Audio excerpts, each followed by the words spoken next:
Segundo Reis 12. No 7º ano do reinado de Jeú, Joás começou a reinar e reinou 40 anos em Jerusalém. O nome de sua mãe era Zíbia, ela era de Berseba. Joás fez o que o Senhor aprova durante todos os anos em que o sacerdote Joiada o orientou. Contudo, os altares idólatras não foram derrubados. O povo continuava a oferecer sacrifícios e a queimar incenso neles. Joás ordenou aos sacerdotes: reúnam toda a prata trazida como dádiva sagrada ao templo do Senhor, a prata recolhida no recenseamento, a prata recebida de votos pessoais e a que foi trazida voluntariamente ao templo.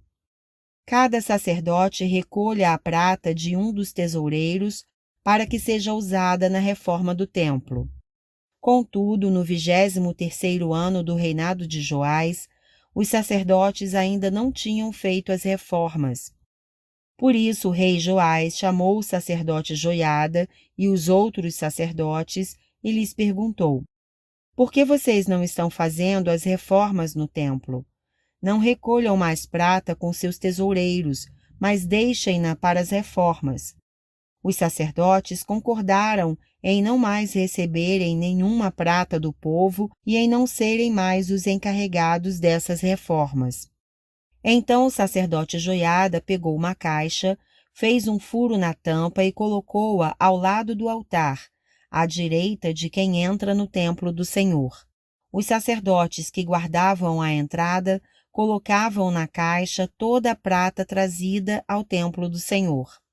Sempre que havia uma grande quantidade de prata na caixa, o secretário real e o sumo sacerdote vinham, pesavam a prata trazida ao templo do Senhor e a colocavam em sacolas. Depois de pesada, entregavam a prata aos supervisores do trabalho no templo. Assim pagavam aqueles que trabalhavam no templo do Senhor, os carpinteiros e os construtores, os pedreiros e os cortadores de pedras.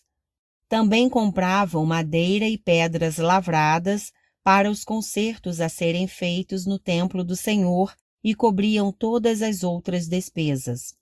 A prata trazida ao templo não era utilizada na confecção de bacias de prata, cortadores de pavio, bacias para aspersão, cornetas ou quaisquer outros utensílios de ouro ou prata para o templo do Senhor. Era usada como pagamento dos trabalhadores, e eles a empregavam para o reparo do templo.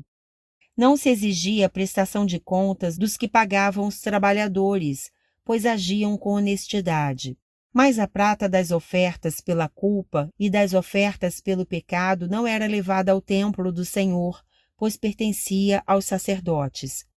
Nessa época, Hazael, rei da Síria, atacou Gate e a conquistou. Depois decidiu atacar Jerusalém. Então Joás, rei de Judá, apanhou todos os objetos consagrados por seus antepassados, Josafá, Jeorão e Acasias, reis de Judá, e os que ele mesmo havia consagrado, e todo o ouro encontrado no depósito do templo do Senhor e do palácio real, e enviou tudo a Hazael, rei da Síria, que assim desistiu de atacar Jerusalém. Os demais acontecimentos no reinado de Joás e as suas realizações estão todos escritos no livro dos registros históricos dos reis de Judá. 2 de seus oficiais conspiraram contra ele e o assassinaram em Bet-Milo, no caminho que desce para Sila. Os oficiais que o assassinaram foram Josabade, filho de Simeate, e Jeozabade, filho de Somer. Ele morreu e foi sepultado junto aos seus antepassados na cidade de Davi, e seu filho Amazias foi o seu sucessor.